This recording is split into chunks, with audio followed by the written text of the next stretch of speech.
Royalty 101. European titles of royalty and nobility.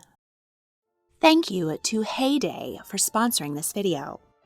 While binging your favorite historical drama, catching up on royal news, or enjoying one of my videos, you may have noticed a number of different royal and noble titles. Emperor, Archduke, Grand Duchess, Tsarevich, Landgrave, Count, and so on. What do they mean, and which are ranked higher? I've done an episode explaining all the British titles, but how about the aristocracy outside of England? Today, I'll compare the similar systems of France, Spain, and Britain, plus the decidedly different ranks used in the Holy Roman Empire and Imperial Russia. France, Spain, and Britain have very similar systems, with most of the titles lining up, albeit translated into their native languages. Many titles have their origins in the ancient Roman Empire, which dominated Europe for centuries. In Latin, the language of the empire, a monarch is called Rex, and his wife Regina. French and Spanish are both Romance languages, which, in addition to being very sexy, descend directly from Roman Latin, so their monarchs' titles are similar. In French, roi and reine. In Spanish, rey and reina. England went its own way, both linguistically and with royal titles. The Germanic Anglo-Saxons who settled in Britannia called their rulers Koning and their wives Queen, which is how we get the words king and queen. But as Latin was once the language of the church and of scholarship, Rex and Regina still pop up often in British royalty. For instance, royal ciphers, which can be seen on documents, mailboxes, palaces, castles, and the uniforms of the yeomen who guard them, combine the monarch's first initial, their regnal number, and an R for either Rex or Regina. The word royal itself derives from the Latin. Below the monarchs, but still in the royal family, we have princes and princesses. The word comes from the Latin primus, meaning first, and caput, meaning head. In many countries, the heir to the throne is distinguished with the title crown prince or crown princess. But in France, Spain, and Britain, they have special titles with interesting histories. In France, the heir apparent was called Le Dauphin, and his wife was La Dauphine. This dates back to Guiguet IV of Albon, circa 1142. He took the dolphin as his crest, though the story of why has been lost to history. This aquatic emblem became the family's title and was passed down to Humbert II, Dauphin du Vinois. He lost his fortune fighting in the Crusades, and his only son died. So he put his land and title up for sale. The Pope and the Holy Roman Emperor turned him down, but King Philippe VI of France accepted the bargain in 1349. The contract stipulated that future heirs to the French throne be titled Le Dauphin. The first was the future Charles V. Dolphins have become a popular theme in art and architecture commissioned by French royals. As France's succession only recognizes male heirs, there has never been a dauphine in her own right. However, there was an informal etiquette at the French court that the king's eldest daughter be called Madame Royale, and His Majesty's eldest living brother was addressed as Monsieur. In Spain, all the monarch's children are titled Infante or Infanta, Latin for child. In the Middle Ages, the heir to the throne was called Infante Maiore, or Oldest Prince. In 1369, Pedro I, who was called the Cruel by his enemies, but was actually a decent guy, was assassinated by Enrique II. He got into a war with Pedro's heir, Infanta Constance of Castile, and her husband, English Prince John of Gaunt. The conflict was finally settled when Constance and John's daughter Catherine wed Enrique, the heir to the throne. As part of the peace treaty, Enrique was elevated to the title Prince of Asturias in 1388. Heirs to the Castilian and then Spanish thrones have held this title ever since. The treaty states that the monarch's eldest child should hold the title from the moment of their birth. And as several monarchs have had baby girls first, there have been 13 princesses of Asturias in their own right. But 7 of them lost the title when a baby brother arrived to overtake them in the succession. The current Princess of Asturias is Leonor. She is technically heir presumptive and could lose her title and the throne if her father has a son, but this is very unlikely. King Edward I of England conquered Wales in 1283 and spiked Prince Dafydd ap Griffith's head on the Tower of London. Edward then named his own son, the future Edward II, Prince of Wales. The title has been granted to the heir apparent to the English throne ever since. Until 2013, women could not be heir apparent, so there has never been a Princess of Wales in her own right, including the future Elizabeth II. But now that the succession has been changed to absolute primogeniture, there could be one in the future. William is the current Prince of Wales. He is also Duke of Rothesay, a title traditionally given to the heir to the Scottish throne. The monarch's eldest daughter is granted the title Princess Royal. This tradition was started in 1631 by Queen Henrietta Maria of France, wife of Charles I. She wanted to copy the title Madame Royale from her homeland, so she called her firstborn daughter, Mary, Princess Royal, to complement her eldest son's title of Prince of Wales. There can be only one Princess Royal at a time, and Elizabeth's Aunt Mary held it until 1965, after her niece became queen. Elizabeth II's only daughter, Anne, is the 7th Princess Royal. While the title Prince or Princess is a lovely thing to have, it's only a name. But a peerage comes with land and thus money. Royal children of the past and present usually hold peerage titles as well. Prince William is also Duke of Cambridge and Duke of Cornwall, and Princess Leonor is Duchess of Montblanc and Countess of Cervera. Monarchs often granted titles to loyal knights, diplomats, politicians, and even lovers. Traditionally, peerage titles are hereditary. In the UK, the original letters paten dictate whether or not the title can be inherited by a woman, though most can only be held by men and have gone extinct if a family runs out of male heirs. The same was true in France until the establishment of the Third Republic in 1870. Since then, noble titles no longer legally exist in France, though roughly 4,000 families could claim French nobility, and some still use their extinct titles. In Spain, the nobility is still going strong. In 2006, the law was changed, so titles are now passed by absolute primogeniture, meaning a noble's oldest child, regardless of gender, will inherit their title. It is odd that Spain has absolute primogeniture for the peerage, but still has male preference for the monarchy, while Britain is the other way around. In the 18th century, French nobles and royals got rather bored of ball gowns and champagne. It became all the rage to build elaborate faux farms to play at an idealized country life. Marie Antoinette built an incredible fairy tale farm village on the grounds of Versailles. If creating your own farm, sans mud, and waking up with a rooster sounds lovely and relaxing to you, then check out Heyday. This game lets you grow your own farm utopia, where the sun always shines, the pies are always hot, and the breeze is filled with gentle guitar. Care for cute animals or build an agricultural empire. It's up to you in Heyday. Download for free on iOS and Android. Collect my 3 favorite gifts, the harp, guitar, and tuba, and make your farm as musical as mine. Until February 15th, my fans can get a special gift package worth $15.99. Just scan the QR code or use the link in the description to download Heyday, and click again to get your reward.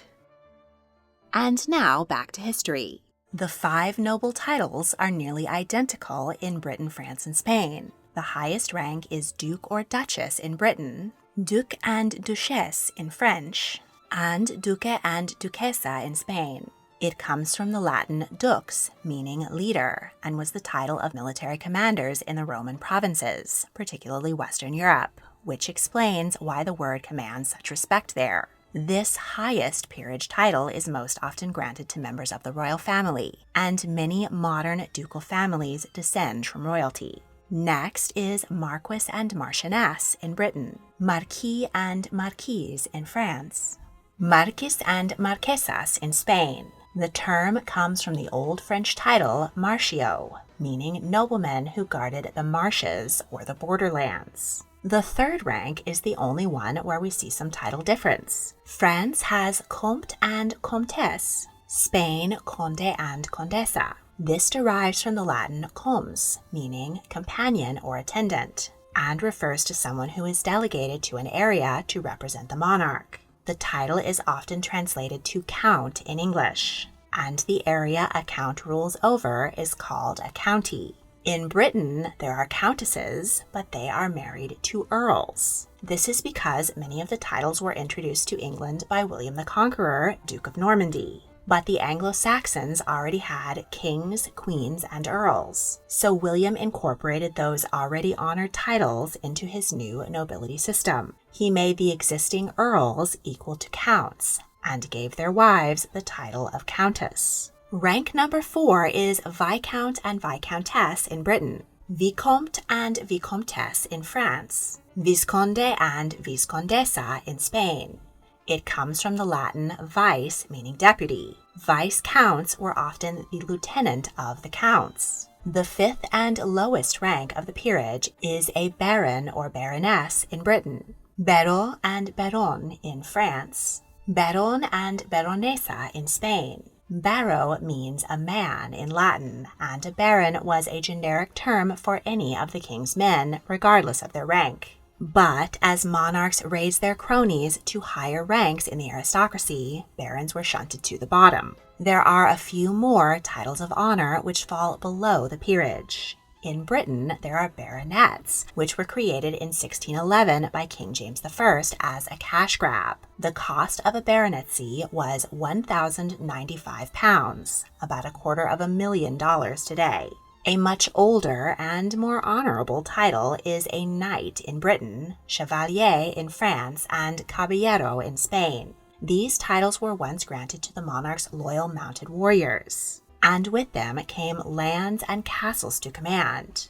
Knights were addressed as sir and their wives as lady. Chevaliers were monsieur and madame, and caballeros, signor and signora, or don and donna. The French government still creates chevaliers through the National Order of the Legion of Honor, established by Napoleon in 1802. It honors both military and civilian service. The Spanish monarchy no longer grants knighthoods. However, the Spanish monarch is sovereign of the Order of the Golden Fleece, a chivalric order dating back to 1430. The sovereign can confer knighthoods and ladyships to new members. There are currently only 15 knights and ladies of the Golden Fleece. The British monarch creates knights and dames of the most excellent order of the British Empire. It was established in 1917 by King George V and awards outstanding contributions to the arts, science, public, and military service. Now that we have the British, French, and Spanish royalty and nobility under wraps, let's move east to the Holy Roman Empire, where things get a bit more complicated.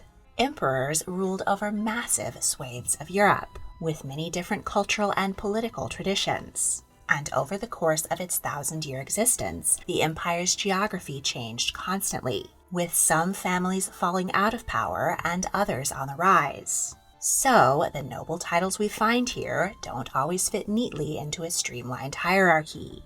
There were even special peerage titles for members of the clergy. But let's try to clarify this complex system by focusing on the most common secular titles. When Charlemagne forged his massive empire in the late 700s, he conquered disparate tribal groups with various religions, cultures, and government systems. The Carolingian Empire was a hot mess of kings, sovereign dukes, and princes battling for land and power.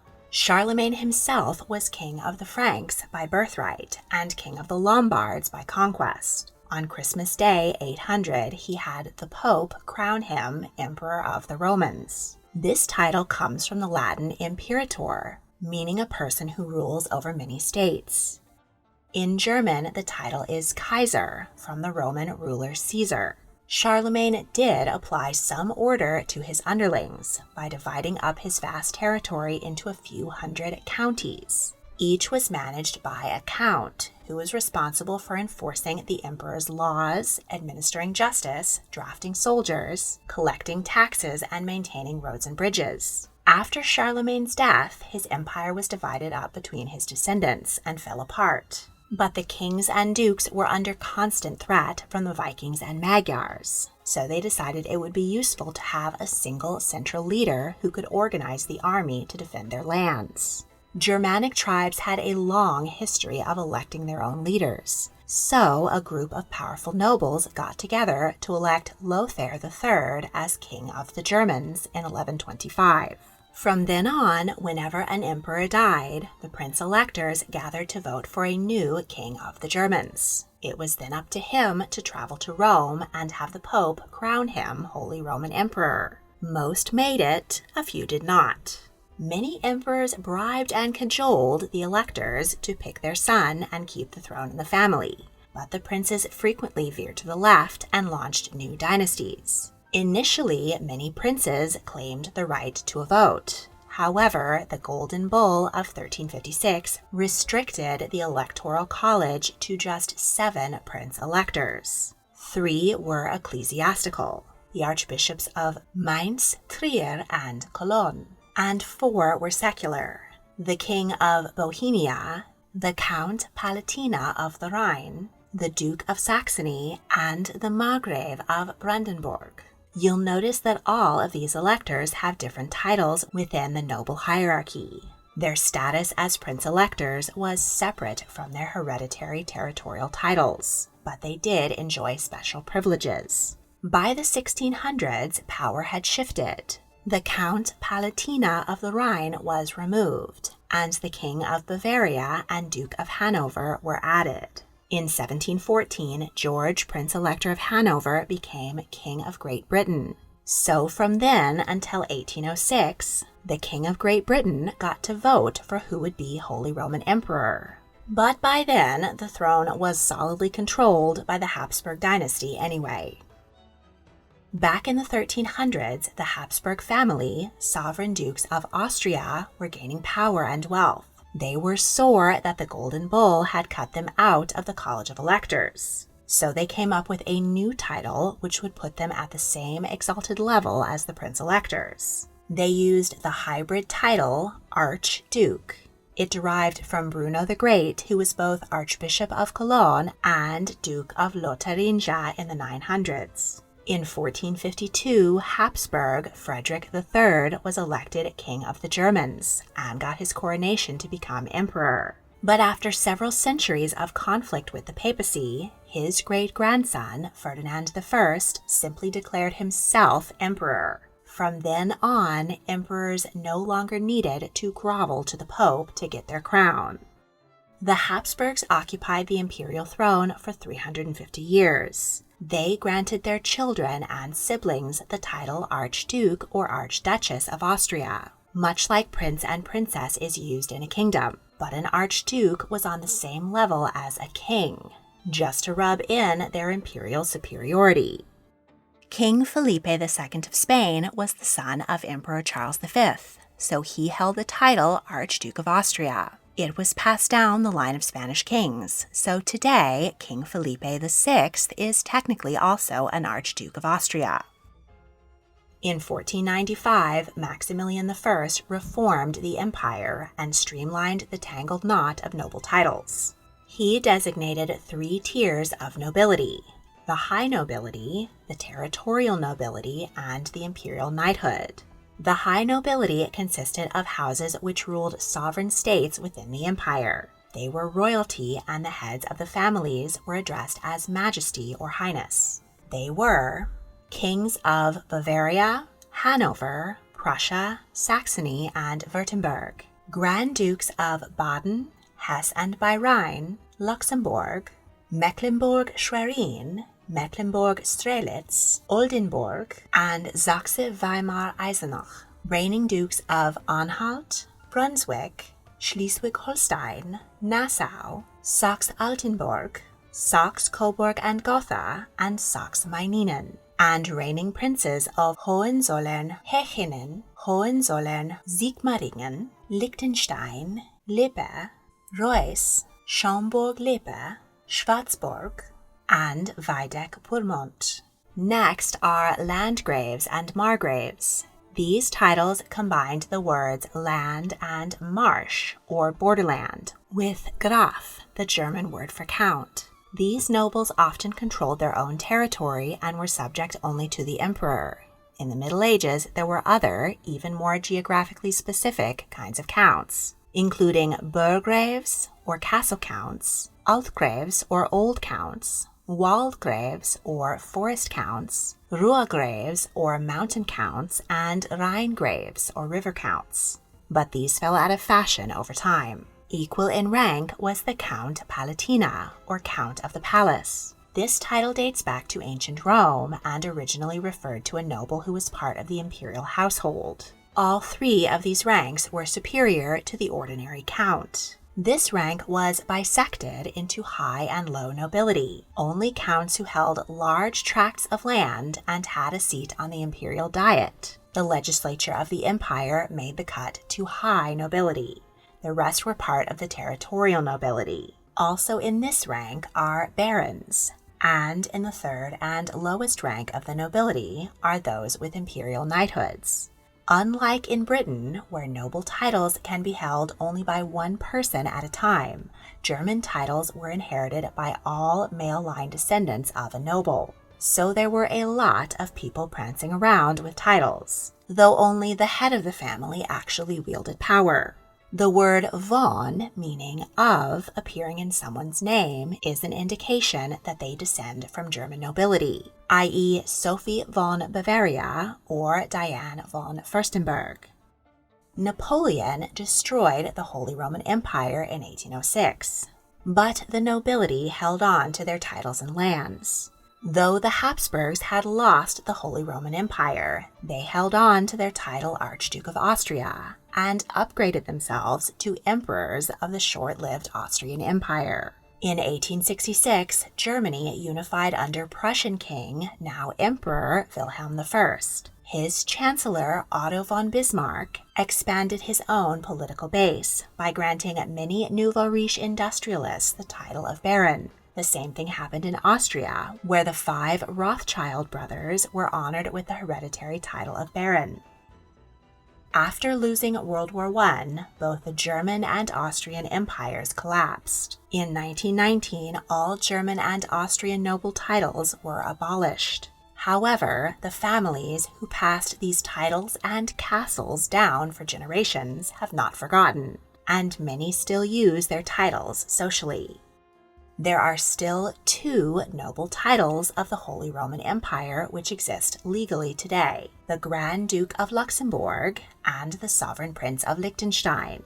Both of these monarchies are their own sovereign states, so they held on to their titles. Finally, let's have a look at the system of Russia. The Russian Empire was first bound together in 1547 under the sword of Ivan the Terrible. He had inherited the title Grand Prince of Moscow, but after conquering 1 million square miles, he upgraded himself to Tsar of all the Rus. The title Tsar, much like Kaiser in Germany, derives from the ancient Roman Emperor Caesar. At this time, the nobility all share the same title, boyar, from the Turkic word for noble man, similar to the English word baron. But in 1698, Peter the Great became infatuated with Western Europe and introduced many new customs to the Russian court, including Western ranks of nobility. He changed his own title to Emperor of all Russia. Tsarevich were the titles previously used by all the Tsar's children. Peter introduced a new title, Tsarevich, specifically for the heir to the throne, though this is often still shortened to Tsarevich in English. All members of the Romanov dynasty had the right to use the title Velikaya Knyazna, which translates closest to Grand Prince. This rank is higher than the child of a mere king, but the English didn't like to be outranked, so they referred to the Russian emperor's children as Grand Dukes and Grand Duchesses. After a few generations, there were a lot of Grand Princes prancing around, and each was entitled to 200,000 rubles a year from the government. So, in 1885, Alexander III introduced a new title, Prince of the Blood Imperial, which distinguished distant Romanov cousins from ordinary princes, but didn't allow them to drain the coffers. Peter the Great despised the old-fashioned boyars, including his own wife, Eudoxia, whom he locked up in a convent so he could marry his Polish mistress. The emperor tossed out the old Council of Boyars. Instead, he created a new judicial system and senate, and staffed it with his own supporters, whom he granted Western-style titles equivalent to prince, duke, marquis, count, and baron. Emperors continued to grant these titles to their cronies. Catherine the Great elevated her lover, Grigory Potemkin, to the title of prince. In addition to the right to use a coat of arms and answer to a highfalutin title, Russian nobles were exempt from compulsory military service and corporal punishment. Plus, they could own land and the human beings, called serfs, who lived upon it. Below the nobles were untitled landed gentry, called pomishchaik, who could also own serfs. In the Middle Ages, Russia had knights called vitsyasis, who were in the service of boyars, but Peter abolished their ranks. By 1914, the Russian nobility had ballooned to nearly 2 million members, still less than 2% of the population of 138 million. The government was staffed almost exclusively with nobles, who had educational and employment opportunities the rest of the people could never dream of. This vast inequality was a key contributor to the revolution. In 1917, the new Bolshevik government abolished all noble titles. Many aristocrats fled the country for Switzerland, Poland, Germany, France, and the United States, often leaving their wealth behind to save their lives. In Paris, a stereotype of a Russian prince driving a taxi emerged. Many members of the imperial family and nobles who were unable to escape were imprisoned, tortured, and even murdered. Some lesser nobles tried to stay under the radar, but even more were killed by Stalin during the Great Purge of 1937. There are still a few Russian royals and nobles scattered around the world, though their titles are no longer legally recognized. They include Grand Duchess Maria Vladimirovna and Prince Karl Imich of Lingingen. Both claim the title head of the House of Romanov and rightful Empress or Emperor of Russia. Use the QR code or the link in the description to get my special $15.99 gift package in Heyday and build your perfect farm today. Want even more tea on history? Check out the History Tea Time podcast. If you enjoyed this video, please like, subscribe, comment your thoughts, and check out my other history videos. You can also join my Patreon to support my work and get early access to all of my multi-part series. Thank you for watching.